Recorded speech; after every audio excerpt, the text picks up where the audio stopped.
Ovulation induction అంటే ఏంటి? జనరల్‌గా మనం first treatment what we give to ఈ మనకి ప్రెగ్నెన్సీ కోసం వచ్చే లేడీస్ కానీ, మెయిన్ ప్రాబ్లమ్ ఏంటంటే ఎగ్ అనేది గ్రో అవ్వదు. సో, ఆ ఎగ్ గ్రో అవ్వడానికి మనం ఇచ్చే మెడిసిన్స్‌నే ఓవ్యులేషన్ ఇండక్షన్ మెడికేషన్స్ అంటాము. సో, ఇవి ఎప్పుడు వాడతాము? న్యాచురల్‌గా ఎవరికైతే ప్రతి సైకిల్‌లో ఎగ్ అనేది రిలీజ్ అవ్వట్లేదో, అలాంటి పేషెంట్స్‌కి కొన్ని టెస్ట్‌లు చేసి ఐడెంటిఫై చేసి మనం ఓవ్యులేషన్ ఇండక్షన్ మెడికేషన్స్ అనేవి పెట్టుకుంటాము. సో, ఈ మందులు ఎప్పటి నుండి ఎప్పటి వరకు వాడతాము? ఎన్ని రోజులు వాడతాము? వాటి సైడ్ ఎఫెక్ట్స్ ఏంటి? వాటి వల్ల వచ్చే ప్రాబ్లమ్స్ ఏంటి? సో, మేజర్‌గా ఏంటంటే ఈ మందులు పీరియడ్ సెకండ్ డే నుండి సెవెంత్ డే వరకు అంటే 5 రోజుల పాటు జనరల్‌గా ఇస్తాం.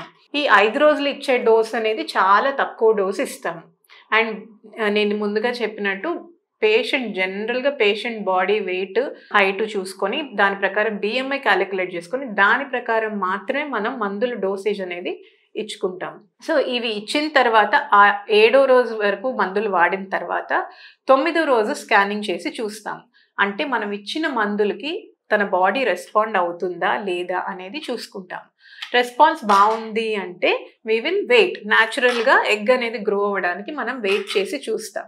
గ్రో అయిన తర్వాత ఎగ్ రిలీజ్ అవ్వడానికి కూడా న్యాచురల్‌గా ఫస్ట్ వాళ్ళు ఒకవేళ న్యాచురల్‌గా ట్రై చేస్తాం. అంటే ఎగ్ రిలీజ్ అయ్యే టైం చూసుకొని న్యాచురల్‌గా ప్రయత్నిస్తాము ప్రెగ్నెన్సీ కోసం అంటే వాళ్ళకి జనరల్‌గా ట్రిగ్గర్ ఇంజెక్షన్ అనేది ఇవ్వము. వాళ్ళని న్యాచురల్‌గా ట్రై చేసి మళ్ళీ స్కానింగ్‌కి రమ్మంటాం 3 రోజుల తర్వాత. కాకపోతే IUI పేషెంట్స్ మనం ఎప్పుడైతే పేషెంట్స్‌కి IUI అడ్వైస్ చేస్తామో, సో, IUI అనేది కంట్రోల్డ్‌గా చేస్తాం కాబట్టి దానికి జనరల్‌గా మనం ట్రిగ్గర్ ఇంజెక్షన్ అనేది ప్లాన్ చేస్తాం.